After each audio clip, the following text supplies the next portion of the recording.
Chosen one. Before you do anything else, I want you to know that the words you are hearing right now reached you against something, not by accident, not by some random scroll of a tired thumb, not by chance. There were 100 quieter things that could have held your attention this hour, and somehow none of them did. So whatever it was that carried you here, stay one more minute, because what I am about to say was not written for a crowd. It was meant to find one person in the exact week they are standing in. And something in me believes that person is you. Here is the first thing I need you to understand, and I want it settled before we go any further. It does not matter whether this message reaches you 3 days before Friday, on the very morning of it, or in the long, quiet hours after that Friday has already slipped past you. The thing I am about to describe does not live on a calendar. It lives in you. Friday is only the marker. The real event is the one happening underneath your skin, and it has been happening for years. Let me name something most people feel as a week comes to its end and never find the words for. A quiet dread, not loud, not dramatic, just a low hum somewhere under the ribs that says, here we are again. Another week gone, and I am standing almost exactly where I stood 7 days ago. That feeling has been called many things by many people. Stress, burnout, a bad season. I am going to call it what it actually is. It is the sound of a life that is running without you in the driver's seat. It is the engine of your own days turning over, and you in the passenger seat, watching the road go by, wondering when you handed the wheel away, and to whom. And I want to tell you something about that feeling that no one tells you. It is not a verdict.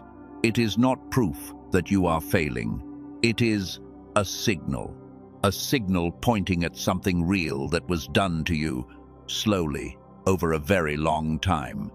And signals can be read. That is what we are going to do together in the next stretch of this. We are going to read the signal.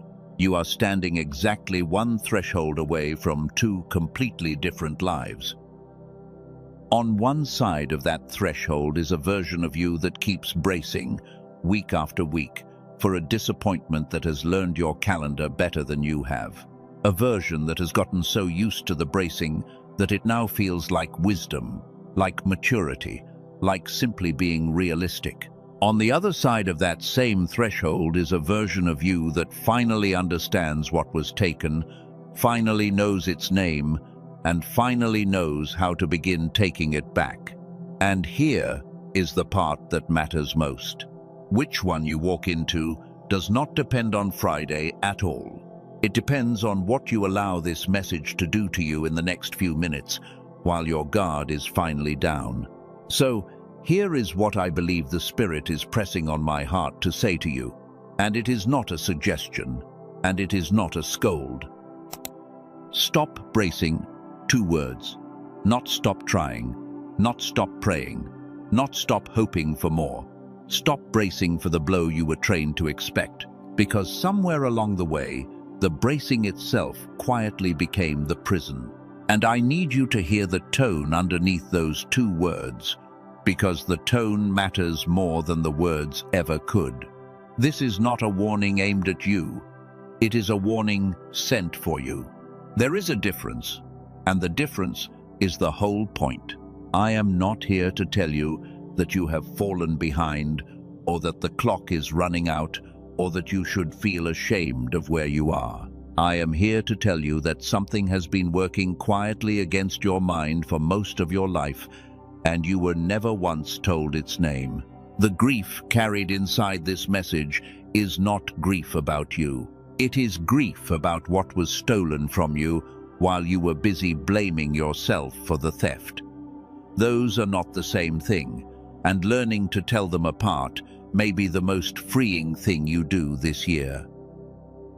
Now, let me tell you what Friday really is for someone like you. For most people, the end of the week is simply the end of the week. Bills, errands, the slow exhale before 2 days of rest. But you are not most people, and somewhere deep down you have known that since you were small. even in the years when you could not have explained it to anyone. For the one who carries a calling they cannot yet fully see, every ending is a threshold. Every Friday is a small rehearsal of a much larger crossing that is coming. And whatever has been working against your becoming understands this rhythm far better than you do. It knows that endings make you tender. It knows that the close of a week is when your defenses are lowest, and the old verdict speaks loudest. I am going to be very careful here, because I refuse to hand you fear dressed up as insight. So let me say it as plainly as I can. There is no dark figure standing over a calendar somewhere, circling your destruction in red ink. That is not what this is. What this is a pattern that has run so long and so smoothly that it has begun to feel like fate. And a pattern that feels like fate is far more dangerous than any single bad day could ever be. Because you stop fighting the things you believe are written. You stop questioning the things you assume are simply your nature. You make peace with a ceiling that was never yours, and you call that peace being mature. That is the quiet horror of it. Not a monster under the bed, a ceiling you stopped reaching past. So, let me describe the pattern, piece by piece, and you tell me, in the privacy of your own chest, whether it knows your name. You have moments where your mind feels slower than it used to be. You reach for a word, and it simply is not there, and then it arrives an hour later, useless, when the conversation is long over. You walk into a room and forget the reason you came. You read the same sentence 3 times and still it slides off you like water off glass. And the worst part is not the forgetting. Hear me on this. The worst part is the story you tell yourself about the forgetting, that you are getting older, that you are losing your edge, that maybe you were never as sharp, never as gifted, never as chosen as you secretly believed when you were young, and the world still felt wide. I want to stop you right there, because that story is a lie, and it is a lie with a very specific purpose. As long as you believe the fog is simply who you are now, you will never go looking for what is actually causing it. You will spend your energy managing the symptom and never once find the source. You will treat the smoke for years and never walk toward the fire. And there is a second layer underneath the first, and it is heavier.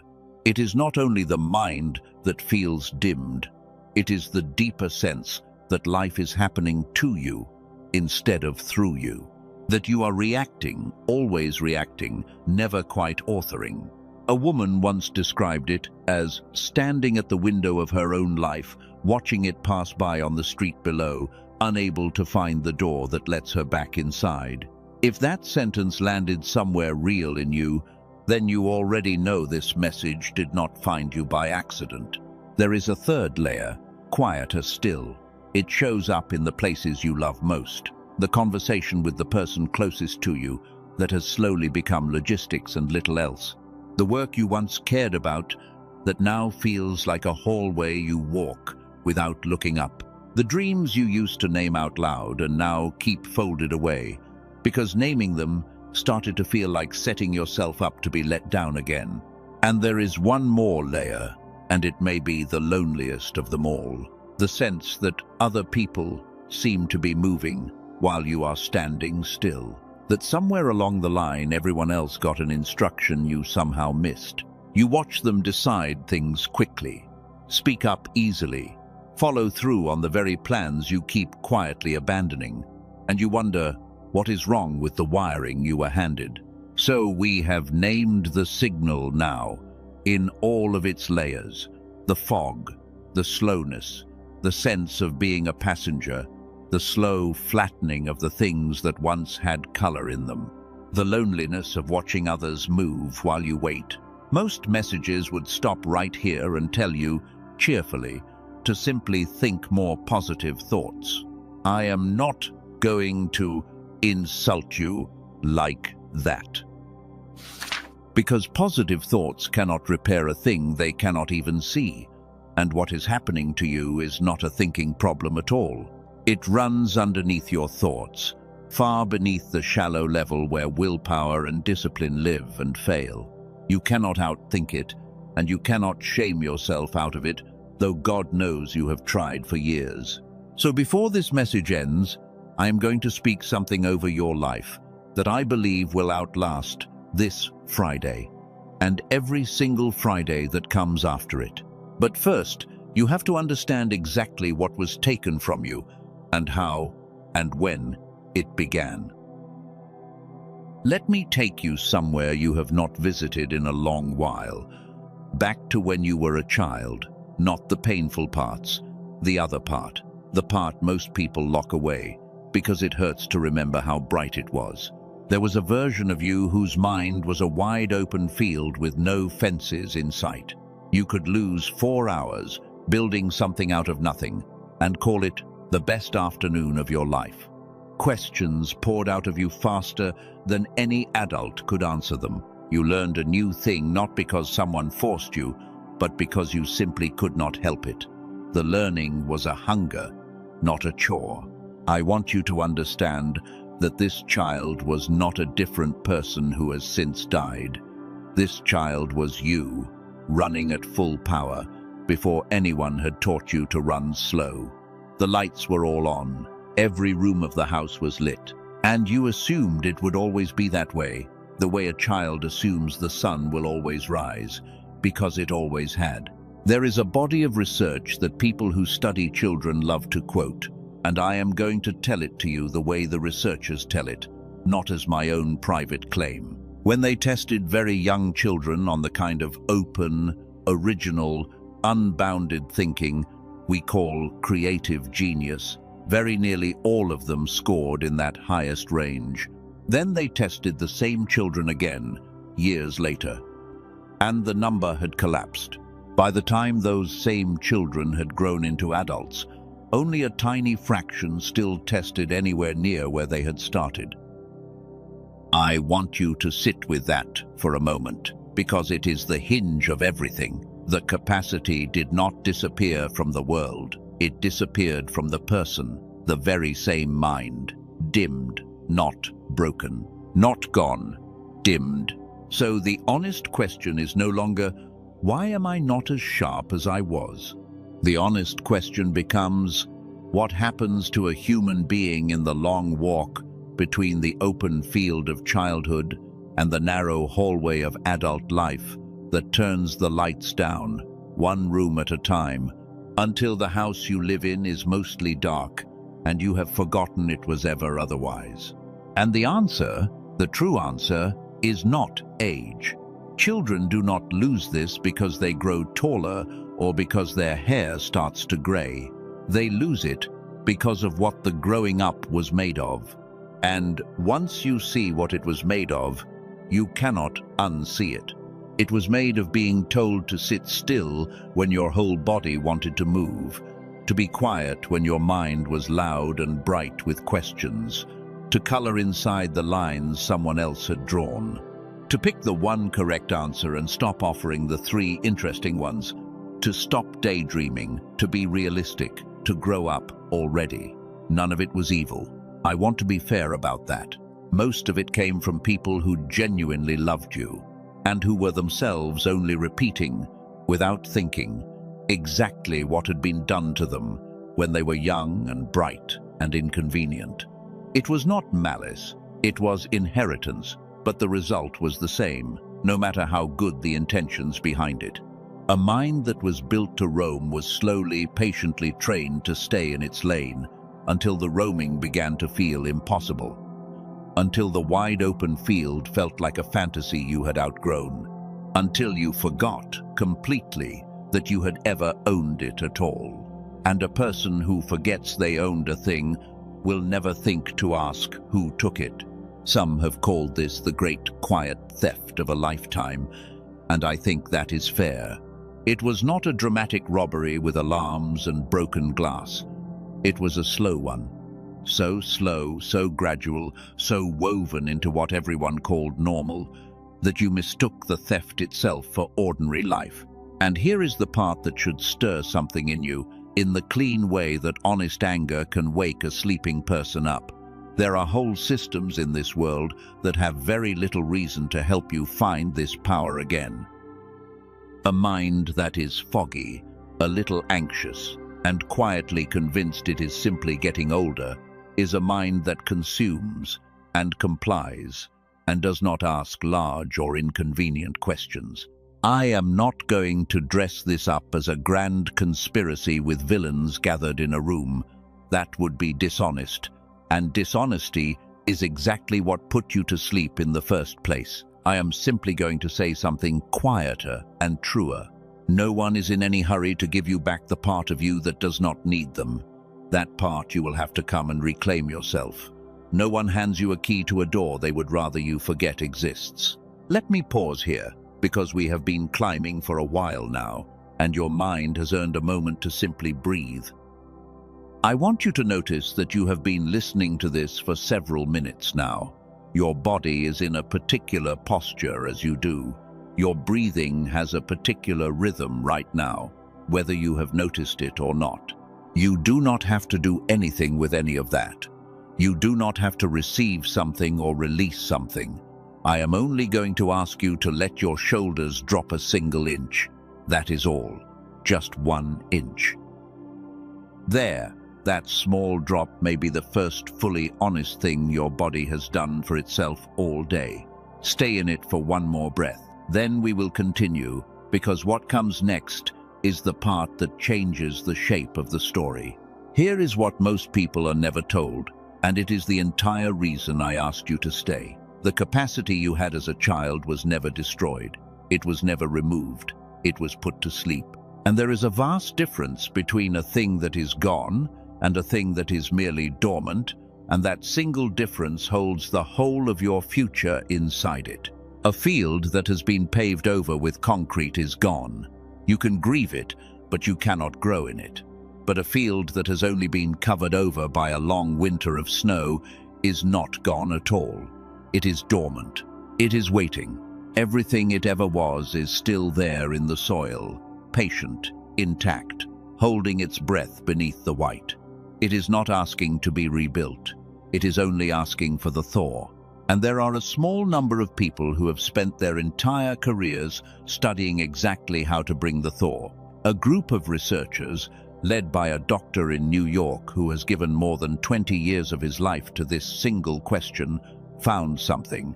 Something so simple it almost sounds suspicious when you first hear it. I am going to show you exactly what they found a little later in this message, so stay with me. But for now, I only want you to hold one question and let it sit in you like a stone dropped into still water.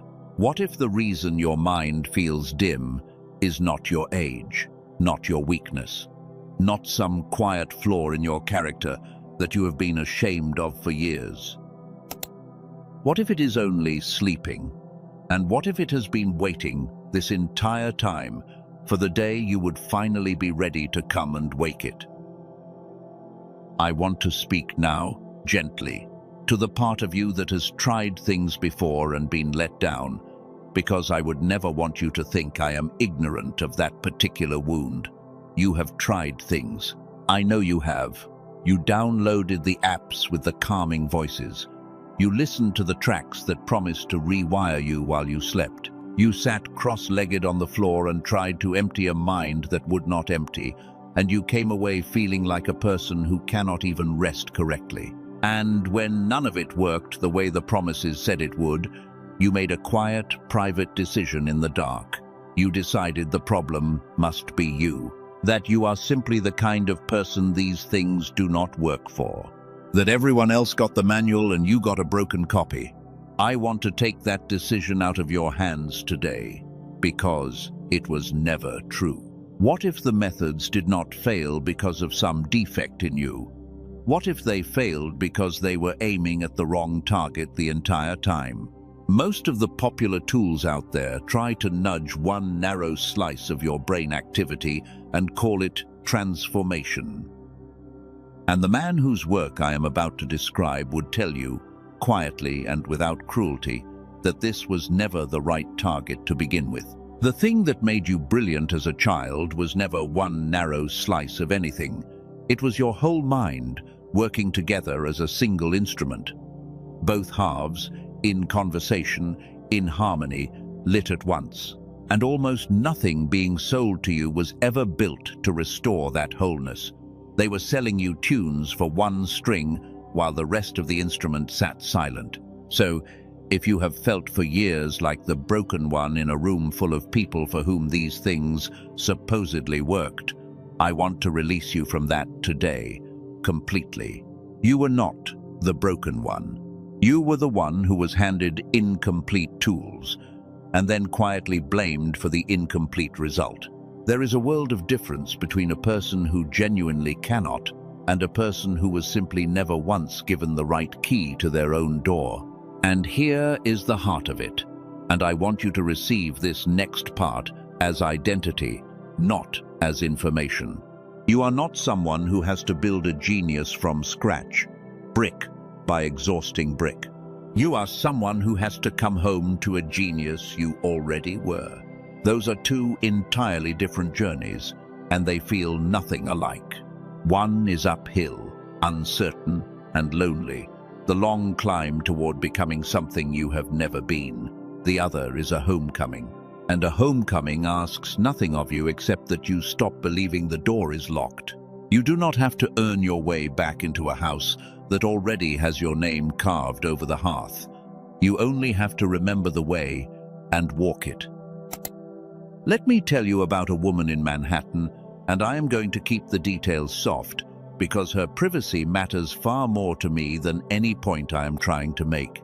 Her family carried a story, and they passed it down the generations, the way other families passed down silver. The story was that they were unlucky, born under a bad sign, that no matter how hard any of them worked, something would always arrive, right at the end, to take it all back.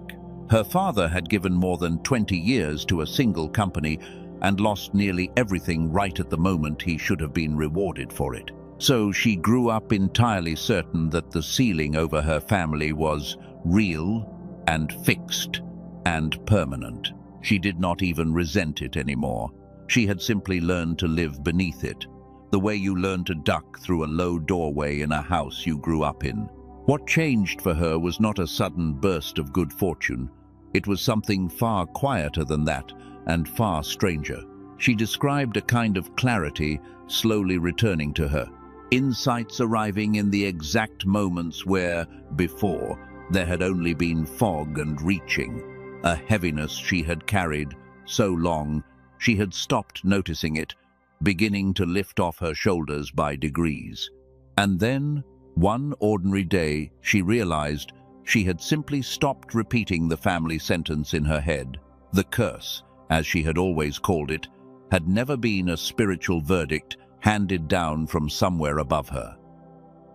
It had been a mind running at a fraction of its true power, mistaking its own dimness for destiny, and the moment the dimness began to lift, the curse discovered it had nowhere left to stand. So what actually changed for her? Not magic, not luck, finally turning. Something with a real name and a real history behind it. And here I have to bring you to a piece of science that earned the highest honor that science has to give. A researcher named Dr. Roger Sperry won the Nobel Prize for proving something remarkable about the two halves of your brain, that they are, in a real sense, two separate minds living in one skull, and that when they are fully connected and working together, the whole mind comes online in a way that either half, working alone, simply never can. I want you to hear how solid that is. This is not a fringe idea whispered in the back of some seminar.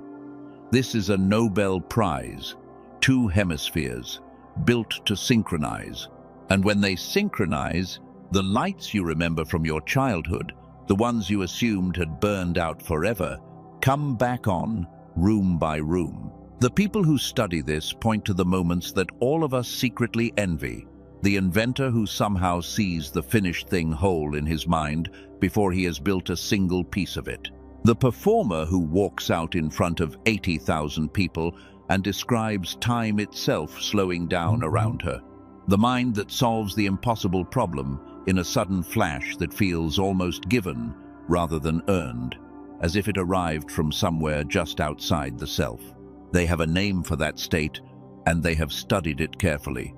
And what they have found is the thing that should change how you see yourself. That state is not a gift reserved for a rare and lucky few. It is the natural condition of a whole brain working as one. The rare part was never the ability itself. The rare part is the access. Most people simply lost the way back to a room they were born standing in. Think of the ones we tend to call geniuses. A man like Nikola Tesla, who described seeing his inventions running, fully formed, in his mind, before he ever touched a single tool. A man like Steve Jobs, who could hold the whole of a thing at once, the engineering and the feeling and the look of it, until it became something the world had never seen. A performer who stands in front of a roaring stadium and somehow feels calm, present, and completely herself. We assume they were simply born with something the rest of us were not. But here is what undoes that assumption, and it stayed with me a long time after I first heard it. Your raw potential, measured honestly, is very likely higher than that of people the whole world calls brilliant. Higher, even, than some of the famous names you would never dare to compare yourself to. The gap between you and them was never a gap in the gift. It was a gap in access to the gift. They kept a door open that the rest of us were quietly taught to shut. And a shut door is not the same as no door at all. I felt the very same doubt you may be feeling right now. The first time I encountered any of this, it sounded too clean, too simple, too good to possibly be real. So I did the thing any reasonable, slightly cynical person does. I went looking for the science underneath it, fully expecting to find nothing but smoke. Instead, I found a Nobel Prize sitting at the bottom of it. And that single fact changed the question for me entirely. The question stopped being, is this real? And it became something far more urgent. If the mechanism underneath this is this well-established, this proven, this honored, then why on earth has almost no one built a simple way for an ordinary, busy, tired person to actually use it at home? That is the precise question a small team of neuroscientists set out to answer.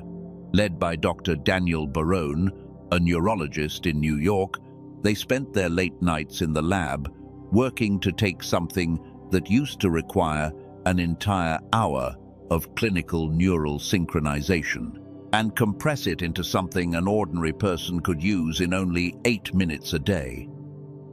They call it the genius switch, and I want to be precise about what it is and what it is not, because precision is the proof of honesty here, and you have been lied to enough. It is not one of those tracks that nudge a single narrow slice of brain activity. It is not a meditation app that asks you to do the impossible and empty your mind.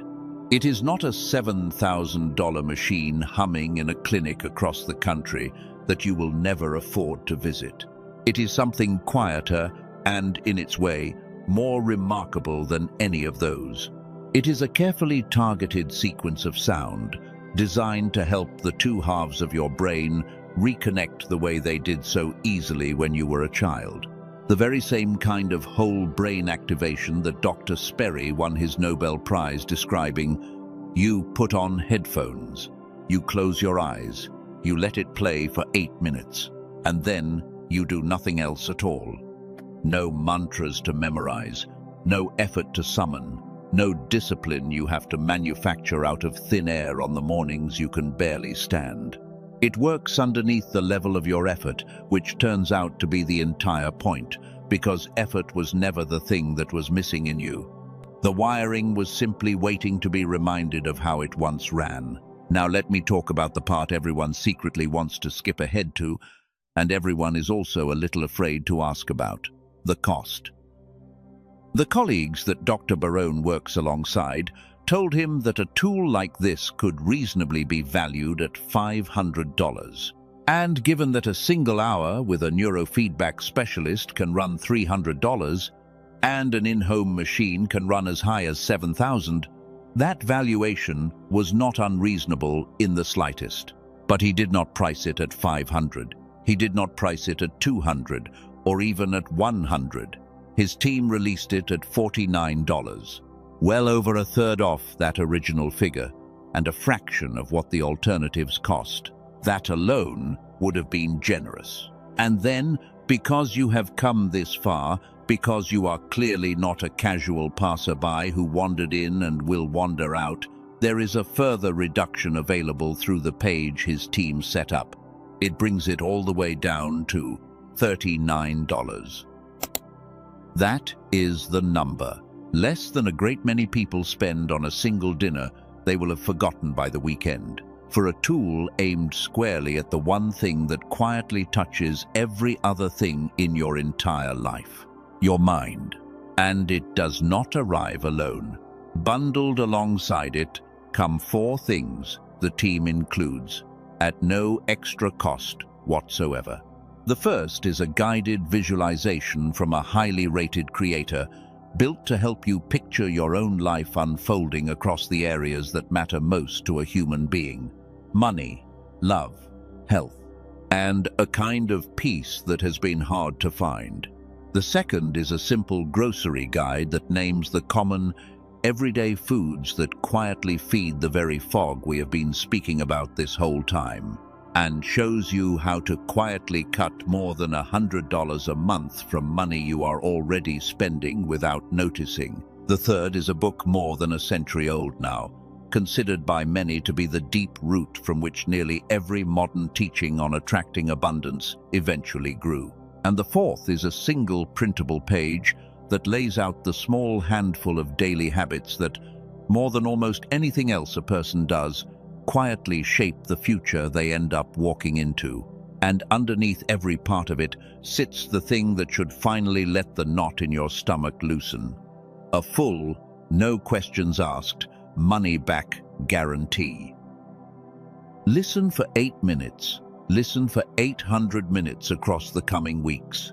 And if nothing in you shifts, if nothing wakes, you simply ask for your money back and you receive every single cent of it. Which means, if you really look at it honestly, that this was never truly a purchase at all. It was a deposit. A deposit you are allowed to recall at any moment you choose. The only thing you are genuinely risking here is the small, terrifying chance that it actually works, and that you finally have to meet the version of yourself you have been bracing against for years. One more thing, and I tell you this only because honesty demands it of me. If you go searching on the usual places online, the search bars, the streaming apps, for anything with a name like this, you will find tracks. A great many of them, in fact. Dr. Barone's team looked closely at a large number of these, and what they found was sobering. Most of them carried none of the actual sequence inside at all. They had simply been labeled that way, to gather clicks and advertising money, and nothing more. The real sequence took years of careful work to develop, and it is only available through the team's own page. There is a reason it has stayed there and never spread out into the noise, and he explains that reason in his own words, far better than I could. So if some quiet part of you wants to know what 8 minutes a day across 2 ordinary weeks might actually do inside you, the link that sits with this message points to where his team made it available. No equipment, no pills, no discipline you have to conjure from nothing. Headphones, closed eyes, 8 minutes. That is the entire weight of it. And before this message ends, I am going to speak something over your life that I believe will stay with you long after this particular Friday has come and gone and become just another date behind you. So stay with me through the last stretch, because the words I am going to declare over you at the very end are the real reason this message was placed in front of you in the first place. I know there are a few honest objections still sitting quietly in you, and I would far rather meet them out loud than pretend they are not there in the room with us. The first one is simple, and I respect it. $39 is real money, and for some of you listening, it is not nothing. It is a number you would have to think about, and maybe move something else around to reach. I will not insult you by pretending otherwise. So just hold the comparison in your open hand for a second. $300 for a single hour with a specialist, $7,000 for the machine. Dr. Barone cut the middle out of this on purpose, so that the person who could never fly to a New York office could still somehow reach it. And if the genius switch moves nothing in you, the guarantee hands every dollar back. That is about as close to no risk as anything real in this world ever gets. The second objection is the one I respect the most of all. It is the voice in you that says, "This is too good to be true, and I have been burned before, more than once." Good. Keep that voice. Do not silence it. A healthy suspicion has protected you in the past, and it will protect you again in the future, and you should never apologize for owning one. But aim it in the right direction. Point it straight at the mechanism, and the mechanism, when you get all the way to the bottom of it, is a Nobel Prize. The doubt that asks, can a thing this simple really matter this much, is a completely fair doubt to hold. And the guarantee exists for exactly that reason, so that you never have to settle that doubt with your wallet.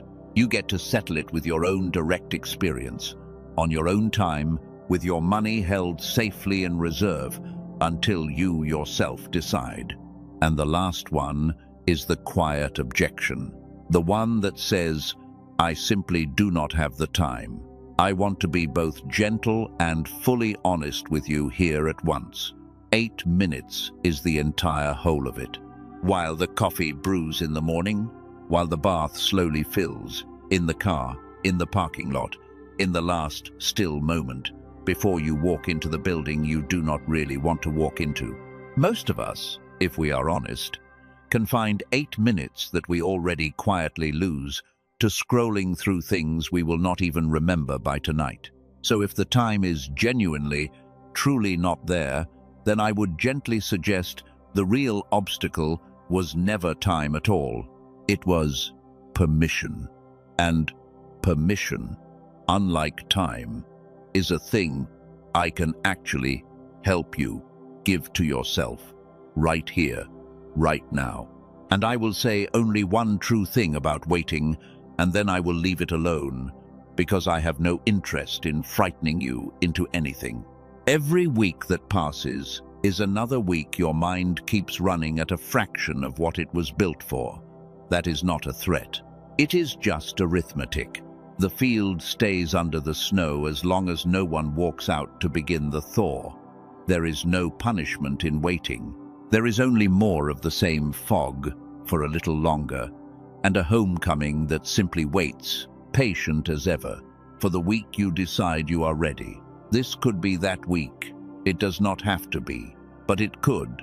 Let me slow absolutely everything down for the last part of this, because what comes next is not information, and it is not a pitch. It is the thing I promised you all the way back at the beginning. I want you to notice, before anything else at all, that you stayed. Through a long message, with 100 easier and lighter things calling your name the entire time, you stayed all the way to here. That is not a small thing. Do not let anyone, least of all yourself, tell you that it is. That staying is the very same stubborn flame that has kept you reaching for more, even through the long years, when nothing whatsoever seemed to answer. It is the part of you that never fully agreed to the verdict, even when your mouth was repeating it. I am deeply grateful for that flame in you, and I believe heaven is too, and I want to honor it now, out loud, before I send you back out into your week. So set down, just for these last few moments, the heavy weight you have been carrying about your own mind, the quiet verdict you passed on yourself, somewhere back there. The story that you are slower now, lesser now, somehow past your best and on the long way down. I am not even asking you to argue with that story. Arguing keeps you tangled in it. I am only asking you to set it on the ground in front of you and simply stop holding it for 1 minute. Let it just sit there on the floor. You are allowed to pick it back up later if you truly want to. But for these final moments together, let your hands be completely empty, the way a child's hands are empty, open, and ready. And now hear this, because I do not believe it is being spoken only by me. I believe it is being spoken over you, through me, by the one who has watched this whole long story unfold from the very first day. The one who saw the open field when you were small, the one who watched, room by room, as the lights went down, and grieved every single one of them with you, even on the days you blamed yourself in the dark. I did not bring you this far to leave you here. The fog was never once the truth about you. The dimness was never the real ceiling of you.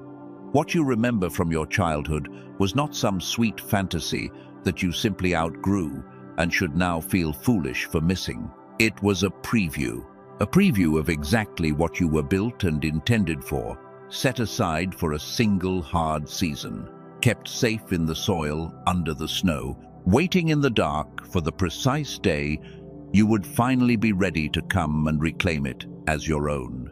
And whether that day turns out to be this very Friday, or the quiet grey morning after it, or some unremarkable Tuesday weeks from now when you least expect it, hear me clearly.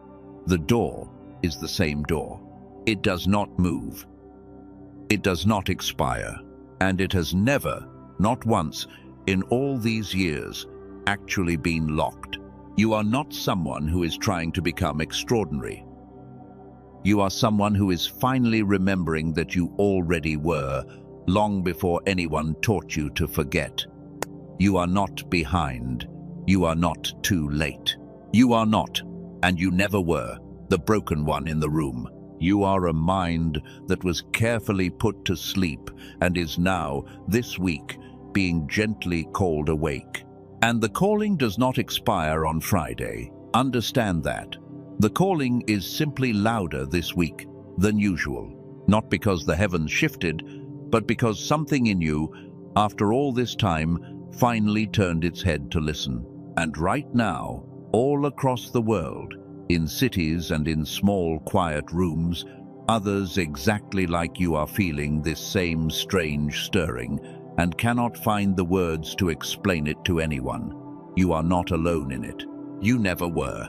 So, if a face comes to mind right now, someone who has gone unusually quiet lately, someone carrying a fog they keep apologizing for, carry this message to them. That is part of what you were chosen for. Not only to find your own way home, but to leave the door standing open behind you for the next one. And remember what I told you the genius switch truly is. Not a trick, not a gimmick, not a shortcut around anything real or earned. It is 8 minutes of sound that does for your mind what your mind once did, freely and easily, all on its own, when you were small and the whole field was still yours. If you ever felt, even once, even for a single afternoon, that you were made for more than the narrow life you have been bracing your way through, then this is one quiet, honest way to begin the long walk back toward it. The link is there, waiting patiently for whenever you are ready. There is no rush in heaven, and so there is no rush in this either. So receive this now, and let it settle all the way down to the floor of you. You are awake now. The week ahead of you is not a trap that has learned your name and lies waiting. It is an open field, and you are slowly, surely, remembering how to run in it the way you used to. Whatever this Friday holds in its hands, it will not be allowed to hold the old verdict over your head, because you set that verdict down, here, with me, and you walked out from under its shadow. So carry these words out with you, and let them work in the quiet. The fog lifts, the mind comes home, the chosen one, wakes. And the one who made you, who watched the lights of that great house go dim one room at a time and yet never once stopped knowing exactly what you were built for, is reaching out this very week and turning them back on, beginning today, beginning in you. It is done. And so it is.